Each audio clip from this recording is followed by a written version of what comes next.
You're watching Leafs Morning Take with host Nick Alberga and former NHLer Jay Rosehill. The show starts now. It is Monday, October 21st. Hope you had a fantastic weekend. It's the Monday edition of Leafs Morning Take. Nick Alberga and Jay Rosehill with you. What's up, Rosie? What's going on Monday, baby? It's nice to have game day on a Monday, but it did, in fact, snow in my neck of the woods yesterday. Not my favorite thing in the world, but it'll go away. It'll go away. Dude, I'm sorry to break it to you. The weather here has been fantastic, man. It was like 21 over the weekend.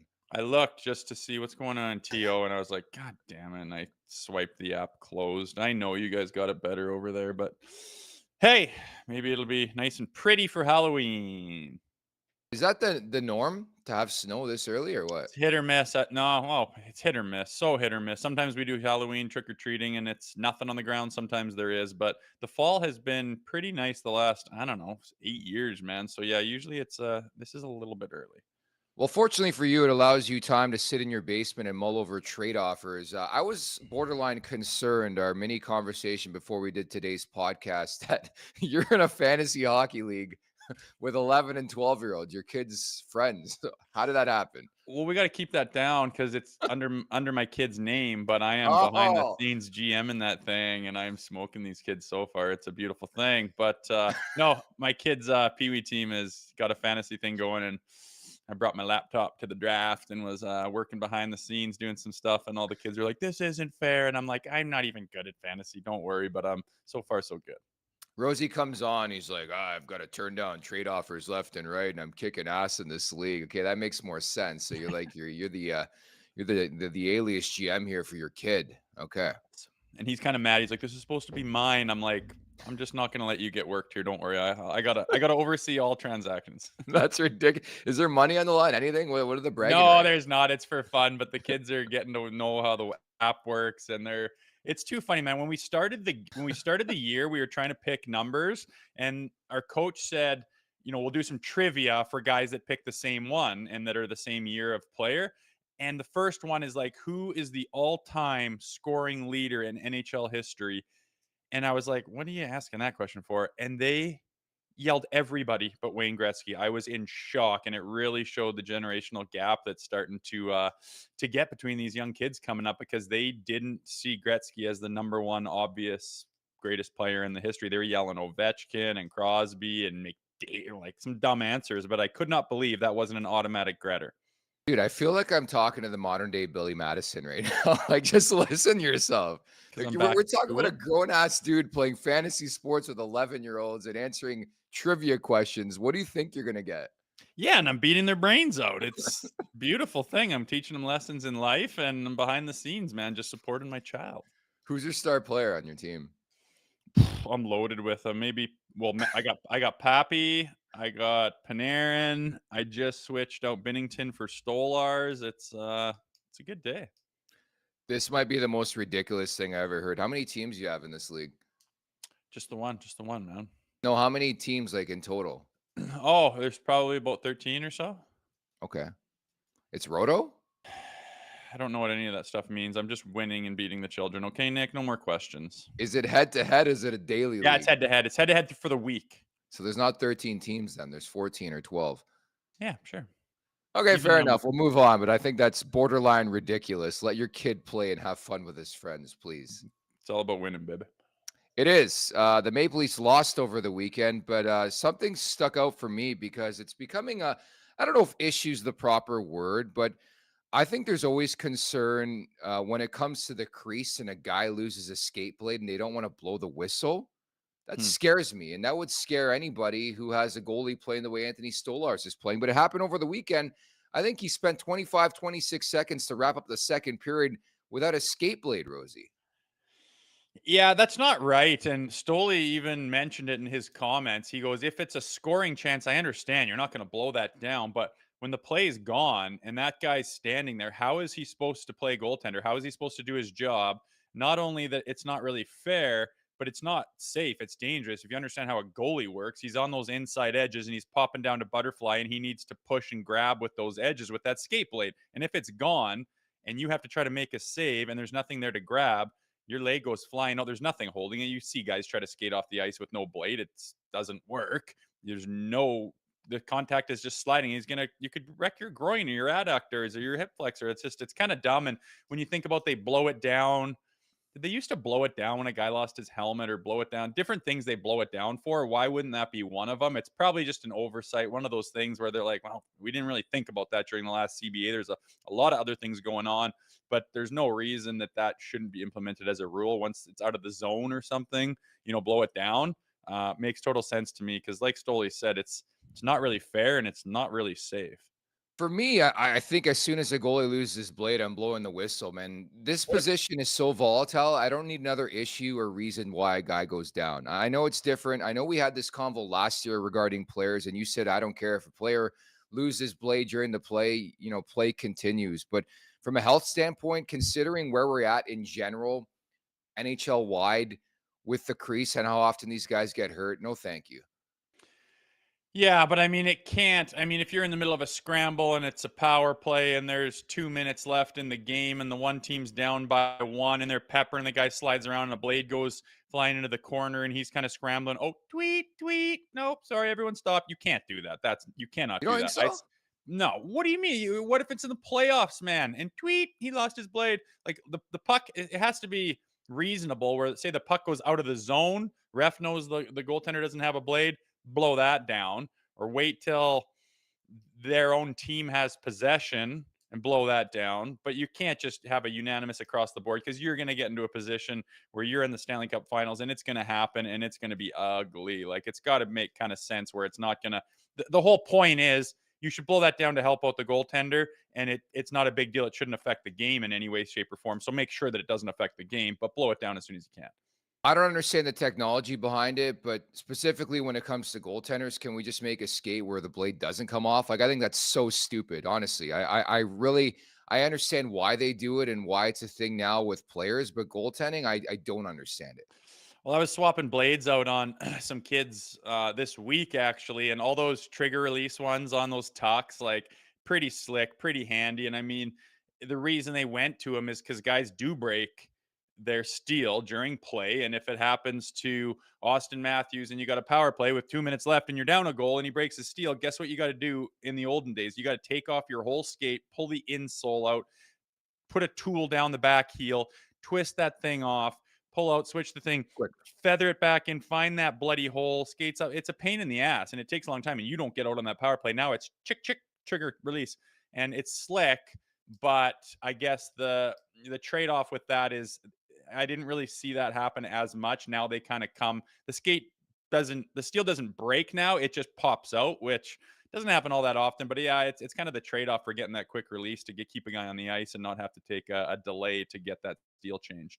In terms of skates, I'm sure you've seen it all, and you did see it all in your NHL career. How many pairs of skates did you wear, like in a season, game by game? That's probably like 4. I didn't Yeah. love breaking in new skates, but once they started to break down and they had that too much flex in them, I needed them to go. But funny story, Dion, I mean, it was, I think every 2 weeks, Dion Phaneuf had a new pair of Jets. And it was almost like even a little bit, like 2 weeks was stretching it. And it was constant box of skates brought out. And he would go, oh, freshies. And he loved his freshies. And he would go through skates like crazy. I don't know what that amounts to for per season, but it was a lot. He loved them to be fresh and crisp. And when I go to the sports store these days as a dad and look at the price of these bloody things, it's pretty it's pretty wild to be running through that many. I don't know if you saw this the other day. We talked about the tax. Austin Matthews wearing them. They're selling them now. I I think know. those are going to sell off the shelves. I mean, I love the fact that stuff like in our day, I know we're not that old, but equipment in our days coming back, man. I know it's definitely a sign that you're getting older, but Yeah. I can't see those tacks without seeing Mike Modano for some reason. He just Yeah. stands out as the number one dude that wore those, but I don't know what it was about them, man. They just had that white little thing and tacks in that certain font, and it's just a wicked old school deal for CCM. And I love the throwbacks. I love the homage. I like remembering. There's so much new technology and fancy stuff. Every time a new stick comes out, it's like, and there's holes in the blade. It's like, what the hell are you doing? So to throw it back to the old school is pretty wicked, and they look good on those boys that wear CCM. I was dying over the weekend watching Hockey Night in Canada, and Kevin BX sort of put out there that Darcy Hordichek used to steal like the sticks of the players, bring them home, and sell them, and it was like a secondary hustle for him. Like, why would you sewer your buddy like that? That's a tough look for I old Horty. know. I know he doesn't need that anymore. Isn't he just absolutely a monster down south and in business and whatnot? We I had don't him on the other know. pod, and probably doesn't need to be doing that anymore. I'm surprised he did when he was in the show, but it does remember there was a guy, Hall of Fame defenseman on the Who was Philadelphia it? Flyers, who was the captain of the Flyers, and he would get the trainers to take flats of Gatorade and flats of water into his truck so he could take it home with him. And the guys are like, Jesus, are you serious, dude? Do you need this at home? Like, can we not have it at the rink where we ordered it for? You really need this at home? And yeah, some guys can't get that cheapness out of their minds. But hockey players, I think, are a little bit more that way, coming from families that are preach that on the farm and small towns and whatnot. So hey, it's better than being a crazy guy blowing all your money and carrying entourages around left, right, and center and being a wingnut about it. I was gonna say, you will bits and pieces, I'm sure, find them, but they're not at strip clubs every night. It's just throwing money out there. Like it's kind of interesting you brought that up because obviously in my time, being a broadcaster, you meet a lot of former players, current players, and there's a lot of guys that spend like they make $50,000 a year and not 5 million bucks. But I think it's just everything you just said, right? Yeah, it's a mindset. I've played with guys that make 600 grand a year in the NHL, and they live like they make 6 mil, and I'm like, dude, I don't think that this even 600 is a lot of money, and you should be able to do well with that in your life and turn it into something down the road. And you're blowing it all. I mean, you're gonna look back at that little time you had making that and say, man, I wish I wasn't so into Gucci and popping bottles and all that bullshit, because you won't have much to show for it, man. It doesn't last forever. Peak Jay Rosehill, what was the biggest purchase you ever made as a national leaguer? Oh, cripes, maybe a watch or something like that. I always said I wanted to have a nice watch and engrave the back with the date of my first game, and then I'll give it to my son when he gets married or has his own kid or something like that. And then I had two sons, so I had to get another one. So a couple nice watches. I like those, but I don't know, man. I don't need a whole lot. I'm not too flashy. Nice golf clubs and something to get you from A to B, and a place to hang your head is all you really need. Really is scary when you give a young kid money. I remember one of my buddies was drafted in the show, and with his signing bonus, like the day after, it goes and buy a big ass truck, and like cars were his thing. And it's like next thing you know, injuries happen, and you're not making that much that type of money anymore. It's sad. It's a reality though. Yeah, I think it comes to your parents. They kind of are Yeah. in your ear when you're a young kid. You start making money. It depends how you were raised. Like, are those parents like, yeah, give me that money, get me some, buy me a Yeah. car? Or they're like, hey, let's be smart with this, make it last. Let's invest it in this and make X turn into Y at the end of 20 years and make sure you're set up and be right. If you got someone in your ear like that, you're pretty lucky because not everybody does. Fascinating nonetheless. Looking forward as well to tonight's edition of the Leafs Nation After Dark with Zach Phillips and guest Jay Ah, Rosehill will not be dominating his fantasy league tonight. He'll be on the Leafs Nation After Dark. I'm sure you're pumped for that. Always excited when it's Leafs to Lightning. You know you're going to get a good game. I know, and I'll have to check my record for Oh, God. after dark appearances and the correlation with wins and losses, because it seems like I'm always on after an L.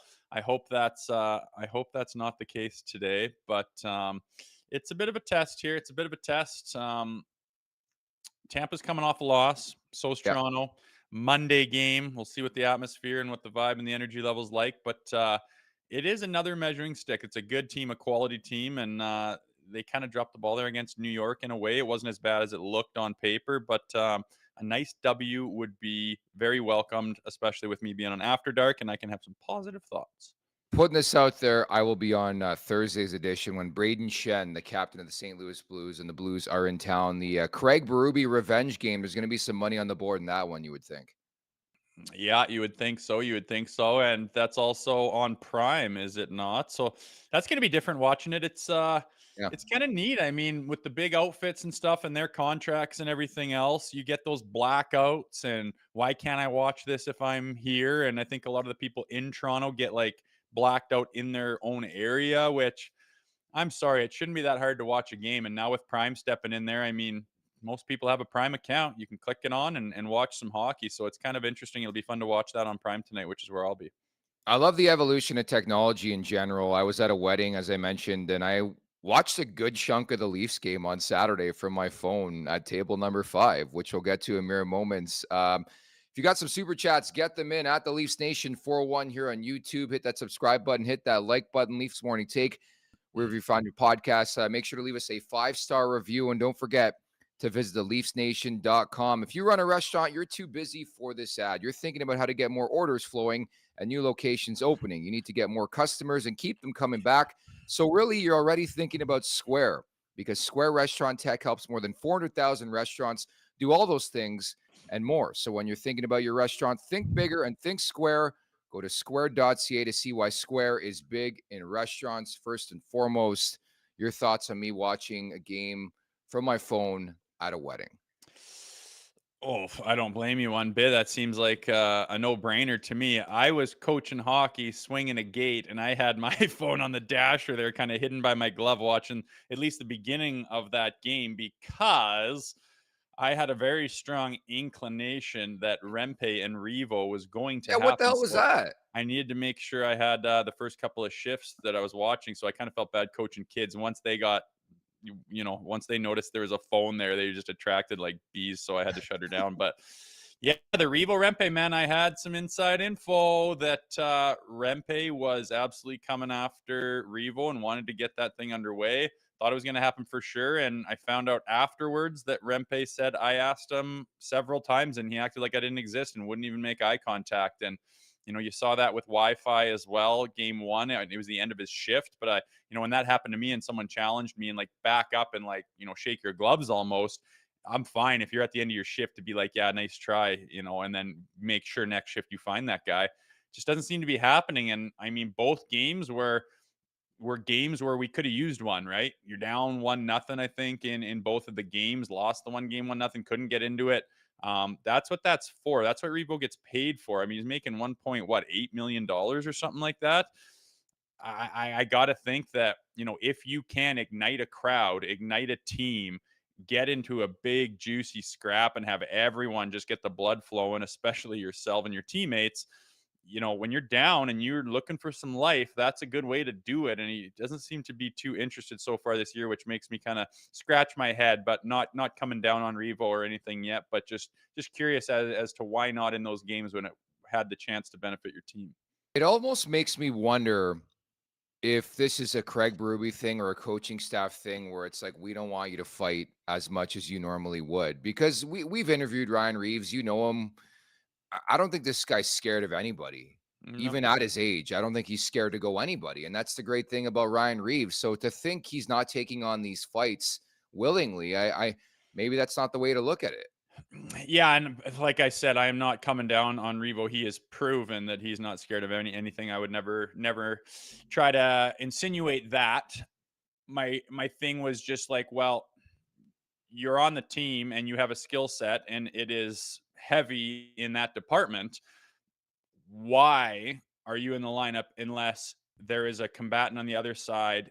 There is reason. Like there's times where you don't scrap. There's times like you have to learn that as a tough guy yourself. Like no chance. There's lots of times I'd have to shake a guy off when we just scored a goal and out comes our tough guy. Rosie, let's go. Not right now. Not right now. Like I know what you're trying to do. And if I scrap and even if it goes okay and they get a ton of life in the building and on their bench and all of a sudden you drop the puck and then they start off the momentum, your coach is like, why would you do that? We had nothing to gain and everything to lose. So you have to shake it off a bit. And I would think Revo would be the guy going after guys saying, give me one, give me one, give me one. And it doesn't seem to be that way. And I can't imagine it's Craig Berube saying anything to him about it. Craig didn't say anything to me about it.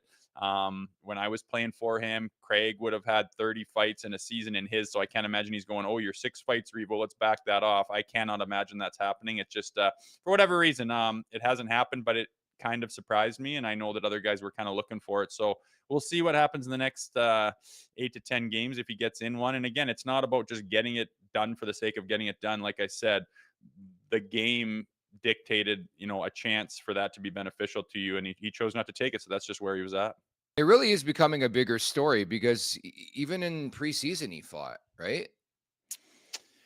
He did in preseason.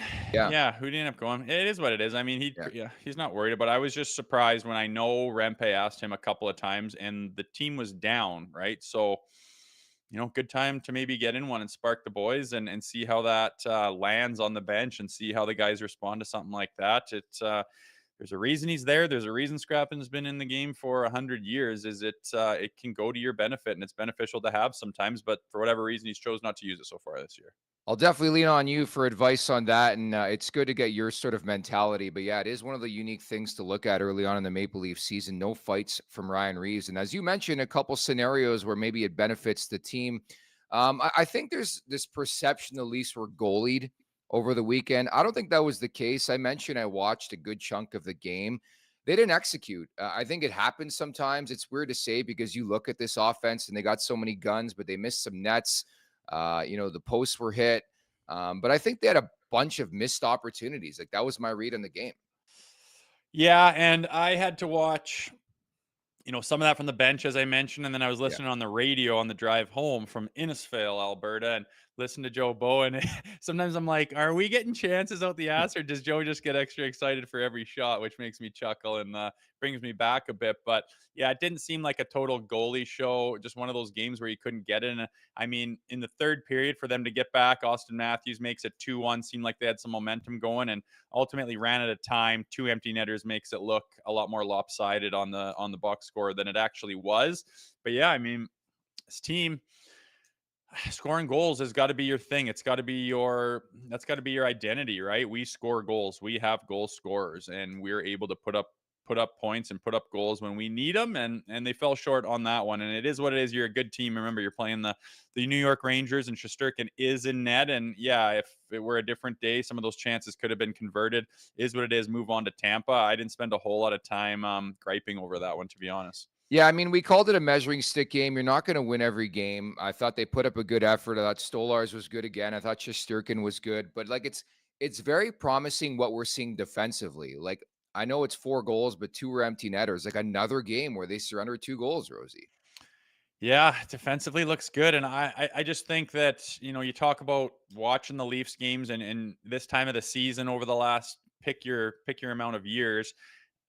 This time we're really seeing some, and I know like they're a loss away from being a 500 hockey team. I'm not saying they're blowing the doors off, and that's okay with me. Yeah. But they're looking like a more complete and consistent team. Remember when they would like blow the doors off someone 5-1, and then they'd go into Anaheim and get smoked 4-1, and they did not even come prepared. They didn't start on time. They blew a lead. Whatever the case was, it was a yo-yo. You did not know what you were going to get from the Toronto Maple Leafs. And I'm starting to see that while the results aren't like fantastic or sterling or anything, and they got to get that power play going, but it seems to be like they have a more well-rounded team. Defensively, they're more solid. They got a goaltender in Stoli. Their D looks a little bit better, and they just seem to have a little bit more of a consistent look to them, which is nice, and I think will serve them down the road. And ultimately, that is what we are looking for with the Craig Berube hire. Let's have these guys play a more accountable, consistent system where you can rely on it and you can build on it and you can really put the things together. You're not just rolling the dice every night. I thought Panarin was good. I thought Toronto's top line was good. Like you talk about bringing sexy back. Austin Matthews has brought back the wraparound goal. Like that wasn't a thing for like 20 years. But if you go back and look at the highlight reel of Austin Matthews, how many wraparound goals this guy scores, it's pretty crazy. Yeah, he kind of ripped around and just kind of buried. He had nothing to shoot at, and he just put it inside of the post. He's such a sniper, man. He just knows and finds it. It's that's what you need to do. Like when we needed that, I'm like 2-0. We're running out of time here. Ding. I'm like, yeah, that was Pappy, man. That's what you do. That's what you got to do. That's what he's paid to do, and he's damn good at doing it. So it was good to see. One short at the end of the day, but he scores in all different kinds of ways. He was scoring last year from the bloody half wall as if that was like his prime spot to get chances. It's incredible what that guy does. So keep him coming, Pappy. I won't lie. There was some excitement for me. There was like 7:15 left. They get a power play, but then I remembered this power play stinks. They're 2 for 16 on the season, 0 for 3. You have some thoughts on this, Rosie? Again, I've been on a lot of teams and seen a lot of power plays, and I've never had an opinion or a criticism of them. Sometimes they're hot and sometimes they're struggling. But when I watch this one, I just think, what's the plan out there? Like, it looks like they are freewheeling it every single time. I have not seen the same thing twice. Every time it's just, let's just go figure it out on the fly. And I'm like, this is the National Hockey League. Like, what is your breakout? What is your entry? And what is your setup? And I cannot figure out what it is watching every single time. Savard's drawn on the board. All I can conclude is that he's trying to find, this is where I want the opportunity to end up. This is what we're trying to open up this seam and get it here. And however that happens, you guys are on your own. Just wing it, is what it looks like. And I'm not a guy to criticize a power play. I understand that. But that's how bad it is I'm sitting here going, wait a second, what are you guys doing? And I can't imagine that they've gotten to the point where they're so good and we're so skilled and we're so talented. We don't need a breakout. We don't need an entry. We don't need a setup. We'll figure it out as we go. That's how good we are. Well, if that's the case, how's it working out for you? They have been, they should be, that should be their bread and butter. When they go on the power play, they should be like, this is where we win games. And they should execute at a very high percentage because of their personnel. And it is friggin' garbage. And they are winging it out there. Like they'll cross into the zone, pull up, and do this little lazy spot pass to the D-man where he's covered and he's got to figure out what to do with that shit. I'm like, what is the system here? What do you all like when you have a break like that drop pass, breakout, and entry? You have those things where you have a couple different looks you can throw at a guy, but you consistently, everyone knows what the MO is when you're doing either the breakout or the entry or the setup. And it doesn't seem like they have that. Everyone's kind of like reacting off the other guy. Where should I be? Where should I be? And it is blowing up in their face. And I don't know what Savard is doing there trying to, turn this thing around. It doesn't seem like anything because I see zero structure. And I can't wait to watch tonight to see if there's any consistency in that thing because it is abysmal. It reminds me of the Kyle Dubas era where it's like, we're going to get them on the scoreboard. They're going to take penalties and we're going to score power play goals. But it's like, it's borderline unwatchable. It's so predictable. Again, they've tried everything. There's been a billion people that have run this power play. And I just think it's time for something fresh and different and mixing things up with the two units, but they just don't want to go to that, unfortunately. Well, you look at the guys and you're like, how does this not work? How can we not work? And to me, I don't know. To me, it's like it's not the personnel. You got the guys that are capable, but what they're doing out there just it doesn't seem to have any structure. It seems like one guy with the puck is deciding what he's going to do and everyone else has to react to it. And that's not how you do it. The other guys without the puck go to spots where it's supporting it and it's coming your way. Whether, that's behind the net or switching sides or setting up in certain ways. Again, I'm no power play expert, but I've seen enough to know that there is ways to go about this that they do not seem to be, trying to do. And it's, again, all I can think of is like, you guys like think you're too good to have a structure in your power play to go and try to accomplish the same thing each try that would lead to scoring chances? Like, are you literally just playing street hockey out there? Because it looks ugly and you're not good enough to do that. Clearly, look at your numbers. It lost you the season last year. Yeah, and every year for that matter, every time they get to the playoffs, it dries up. And to me, it's too easy to blame a coach. At the end of the day, these guys are on the ice. They're some of the best players on the planet. Figure it out. I mean, there's only so much a coach can bring to the table. Having said that, last year, the track record speaks for itself. With Mark Savard in Calgary, you're one of a 3-year deal. The power play is one of the worst in the league for a good chunk of the season. Got cooking in garbage time with a month and a half left. So read into that the way you want to, but they got to find a way to get this power play going. Max, our normal here, getting a super chat going. Rangers power play is so deadly. Appreciate it. I wish we had one like that. It's so true the way you see teams snap it around. Just watch Tampa tonight, the way they snap it around on PP1.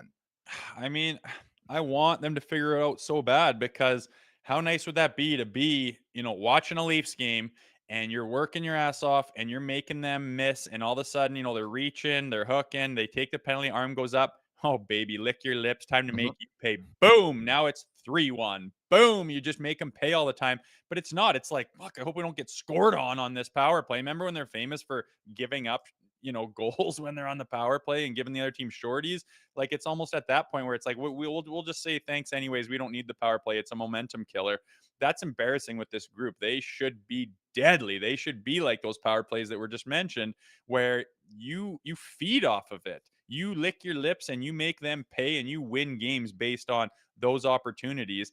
And it's such a crucial part of the game this day and age in the playoffs with a team that's built that way. That should be your bread and butter. And right now it is your Achilles heel. And I just can't believe they're still spinning their wheels and you're watching them do these little spotty flip. What the hell? Like what? It just does not seem like there's any structure to it, which blows my mind for a team that is having this much trouble consistently over multiple seasons with their power play, that they don't have a very specific structure and system and implementation that they're trying to all get on the same page so that we have success. It still seems like we're just winging it out there. I know you're not a big baseball guy, but Juan Soto of the Yankees had one of the more all-time at-bats I've seen in postseason history. And you talk about somebody just salivating. The way he played that at-bat, just waiting and waiting and waiting for that fastball. He got it and hit a friggin' clutch home run, man. It was honestly hair-raising to see, but like the point I'm trying to make is like the Maple Leafs power play. You should relish that opportunity. You get that power play. You earn that power play. Have some killer instinct. And if you go back and watch that AB for Juan Soto, he had that killer instinct where he was going to make a difference, and he did, man. Yeah, and again, I talk about body language and facial expression sometimes. When those guys go on the peeper, it's not furrowed brow and oh my god, let me get me that puck. Like I know what I'm doing. We know what we're doing. We are just coming at these guys. They are going to be on their heels. Their heads are going to be spinning. They are going to be stopping and starting and flipping around, trying to cover all the seams. And we're just going to spread them out, pick them apart, and bury them. That should be the MO of this team. But they look like they're like, oh, hope this goes well. Hope this goes well. I mean, obviously, why would you have confidence when your numbers are what they are on the power play? But I'm just shocked that this group can't get it together and find something. Like it looks like they're just all like throwing, paint at the wall and seeing what sticks and just, I don't know, try something. It just seems like every time a guy gets the puck, it's like, I'm going to go try. Like that's street hockey. You get the puck and you try to make shit happen. Like this is the National Hockey League. You have a struggling power play. I would think that they have a very clear and obvious plan of what they're doing that's visible from, watching on TV. And it's not. Every time it's like something different. Every time, the MO of whoever's got the puck is just, they're making it up as they go. And it is sloppy and they're not mind readers. Not everyone's on the same, like they need to be on the same page. They're not even close. And I'm surprised Savard hasn't really broken this down to a simple structure where they just, okay, let's get back to basics here and start to have some success and see what lands. It seems like they're all out there again, just freewheeling. I'm shocked. And I'll be watching it closely tonight and seeing how they go because, I mean, it's early and it's not a big deal and there's lots of time to figure it out, but it's time to start clicking, boys. At the Leafs Nation 401, hit that subscribe button, hit that like button, Leafs Morning Take, wherever you find your podcasts. Also, don't forget to visit theleafsnation.com. Mario Kart has found the Easter egg in my background today. Nick, show that pic. It's got me. I got Jay Rosehill behind me, baby. Ugh, not my best headshot, the greasiest flow you could find. Yeah, that was in a day where I was just seeing how long I could get it. And when you're scrapping and that stuff's flowing around, I thought it was kind of badass. Threw it back to the olden days, but that's quite the mug shot you got there, bud. No, I thought you looked great, man. That was your era, man, with that long hair. You got to bring it back, I think. I don't think so. I was getting pretty long hair earlier I don't know if it was during the summer or what, It but was no. actually. Yeah. I'm just getting old, man. I got to be more reserved and can't have that hippie stuff happening anymore. I want to give some love to Chris Tanev on today's podcast. Like once a game, this guy blocks a shot. He leaves for a couple minutes. I always joke about it. Comes back. Exactly what happened. Just he is a guy that you're not really going to get, obviously, the point production from, but he's such a glue guy. It was such a massive pickup. I think he's been so stabilizing as well for Morgan Riley early on in the season. And missed a couple shifts, right back out there. He's a guy Craig Berube obviously going to love. I mean, there's a reason he's so sought after. There's a reason that, we wanted him at the deadline, reason we signed him. You know what you're getting out of him, and it's a specialty that not a lot of guys do it as well as Chris Tanev does. And, with the shot blocking thing, I mean, it's awesome. And I love that shit in the playoffs and stuff. But because he's so valuable and because he brings that stoicism to the back end where he's just rock solid and doesn't waver and brings that element of defense, and that reverberates through to his partners and it helps Morgan Riley out. I almost don't want him blocking the shots that much. It's like, just let Stoli have that one. I don't need you, breaking a piece of your knee or breaking your ankle or breaking your hand or your wrist or something with, inevitably those pucks get into spots where equipment isn't there and it hurts, and it hurt him there. And that easily could have been a 3-week you're out because something happened, it did damage. And to block one shot in October, I'm almost like, Tanny, you're okay, buddy. We know, you don't have to do that. Do that in April because we can't afford to have you out or break something. And man, he certainly is willing and he's good at it. It's just, as a guy that values Chris Tanev and what he brings to this locker room and how he's complimented everybody on the back end, I just don't want him to be out just to stop the 12th shot of the night in October. Honestly, that's something that concerns me about Chris Tanev, is he plays every shift like it's Game 7 of the Stanley Cup Final, and maybe to take a couple off. But man, I would love more Chris Tanevs on my team. But that's what concerns me, is getting this guy to the playoffs and being healthy in the playoffs. And I think that's why some people were up in arms a bit about the 6-year contract. But that's what you had to get the contract done. But yeah, it's just his brand, his style. Like, he'll go through a wall for his teammates, but you don't necessarily need to be blocking a shot like that in Game 5 of the season. But that's just the guy he is. Yeah, and to go back to the offseason when we signed him, like, sometimes people are so dumb. They're like, 6-year contract, man, why wouldn't you get him for 4? It's like, because you couldn't, you doughhead. Like, no, what? Like, because it's either this or you don't have him. It's one or the other. Obviously, that's the price you have to pay to get him. There's lots of places he could go and lots of teams that want him. And people bitch about the term because he's a little bit older. Well, we know what we can do at the end of term contracts. You can be creative and you don't have to, necessarily sit on them, but you can't get him for a 4-year contract. It's this or you don't have Chris Tanev. And now that we've seen what he does and what he brings, I'd love to see those people that bitched about him and said that term's too long. Well, do you want him on the roster or not? It's one or the other. You don't get to pick and choose with these free agents what the term and what the money is and get it just the way you like it. There's someone else over there with something to say about it, and all the cards are in his hands because he's the asset. So, I mean, term aside, I could care less what happens in 6 years. I'm talking about right now. And I'm very happy that they got this deal done and truly even got this guy on the roster. He is proven his worth already, and it's a handful of games in. We got a movement here on today's podcast. Tammy, thank you so much for the super chat. Hashtag bring back that mullet, says Tammy. Oh, for me, grease. I don't know, man. We're talking a lot of hair on this thing. You're starting to thin out. I don't know what my cowlick's doing. I don't think I don't have a reason to do the greasy flow anymore. Personally, I just liked it when I was scrapping. That's why I grew it long.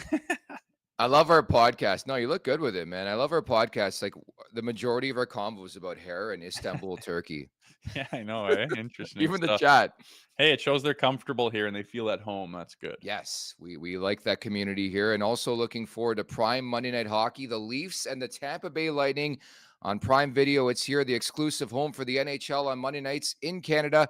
Upcoming games as referenced tonight, Tampa at Toronto, then October 28th, next Monday, the Leafs will visit the Winnipeg Jets. Fans can watch Prime Monday Night Hockey on Prime Video at no added cost through their membership. Just check out the sports section when you're inside the app. Fans that currently don't have a Prime membership can sign up for a 30-day free trial. Additionally, students are able to sign up for a 6-month free trial at amazon.ca/Amazon Prime. Prime Monday Night Hockey, it's on Monday. It's on Prime. The lone game on the slate should be a good one. I know. I'm looking forward to it.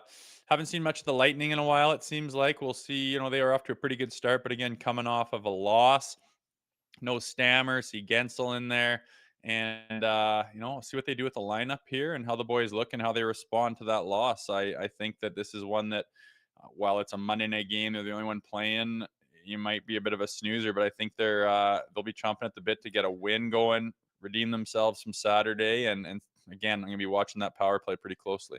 So I've watched Tampa quite a bit early in the season. Same old story. Vasilevsky's been awesome. Hedman's been good. JJ Mosier, who they got in the Sergachev trade, I think has been good. Nikita Kucherov is on a different planet. There's no doubt he was pissed off last year. Probably should have won the Hart Trophy. McKinnon fully deserving, but Kucherov was right there. Man, he has been so good to start this year. He has 7 goals in the first 4 games. Braden Point, same type of player. I think Jake Gensel is going to be a perfect addition. And it's your prototypical Tampa start where I think you look at that team. I think right now, this iteration of them, they're top 6 heavy. They're bottom 6, not as strong as it used to be. But I think they're beatable for sure. Yeah, and I mean, the key is going to be playing good enough defense to keep those guys at bay, not let Kucherov stay hot against you. And I think that the Leafs have taken a pretty good step in the right direction in that department, as the stuff that we've been talking about. And then on the other side of it, well, while you're keeping the puck out of your net, you got to get goals. You got to score on the power play.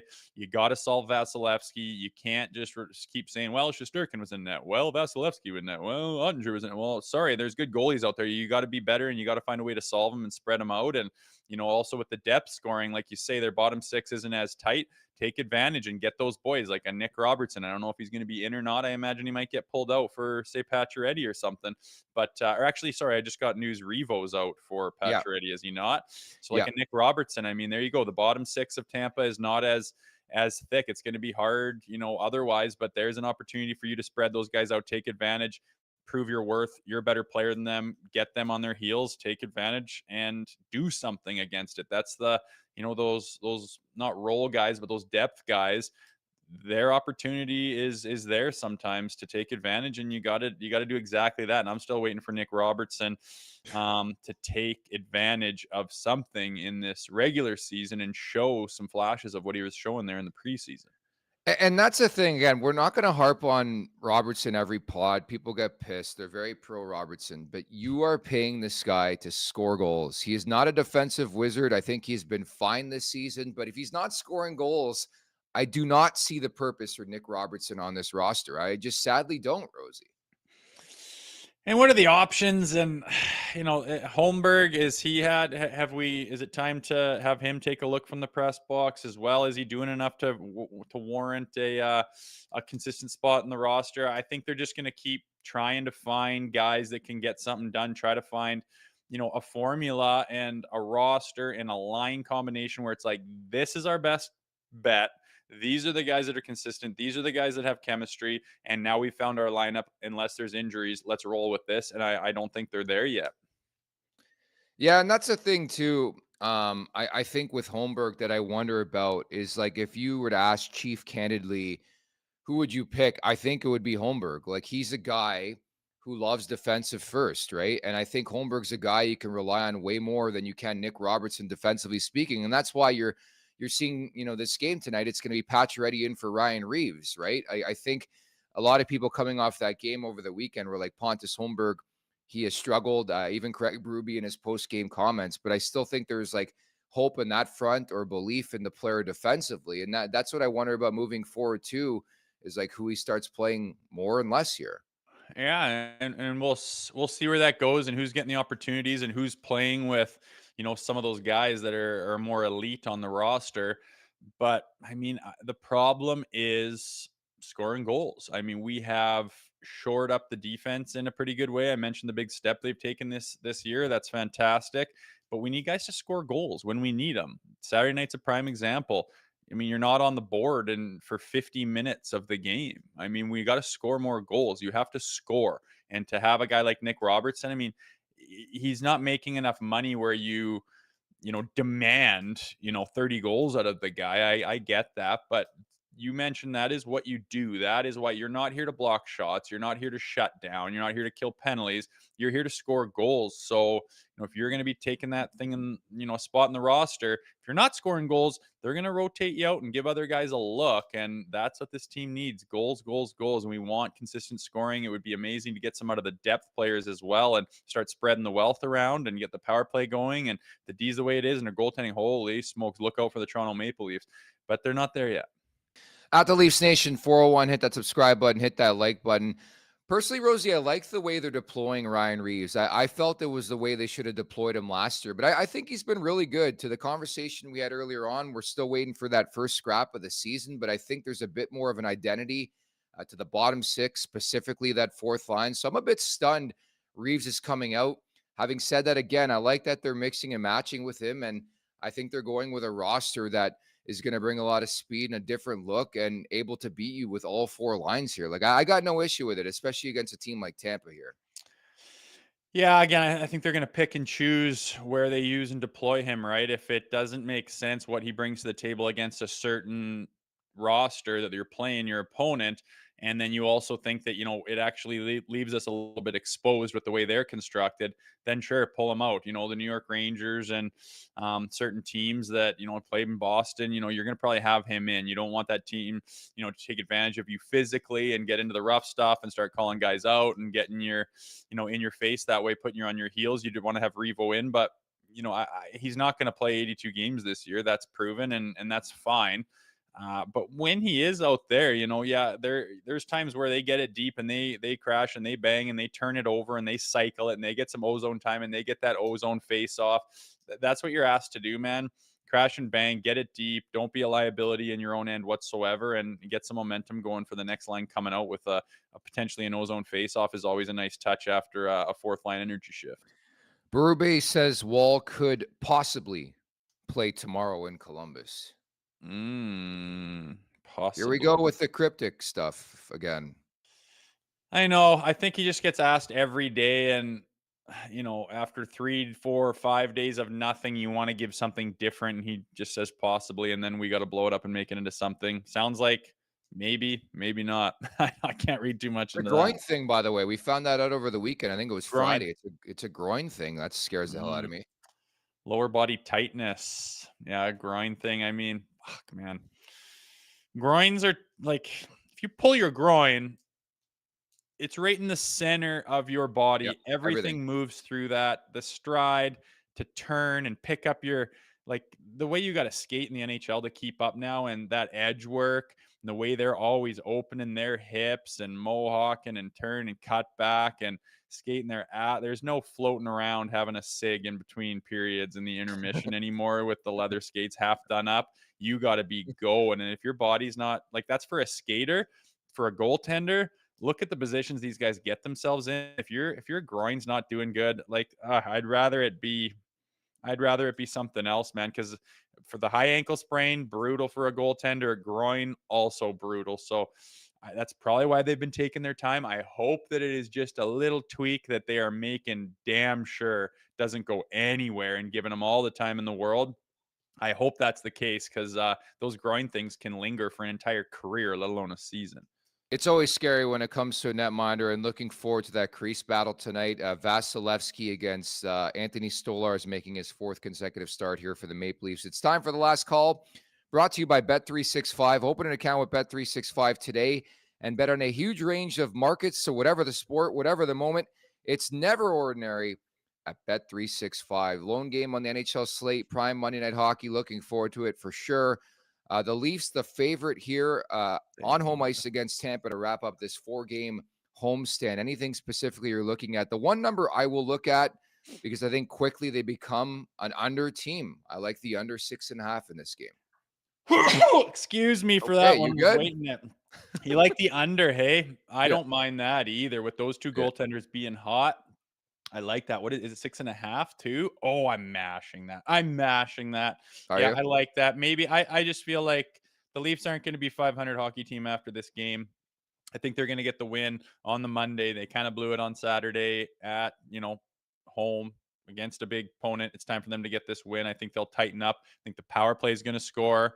I'm taking the Leafs in regulation. It's only plus 105 though. I'm mashing that under though. I like that a lot.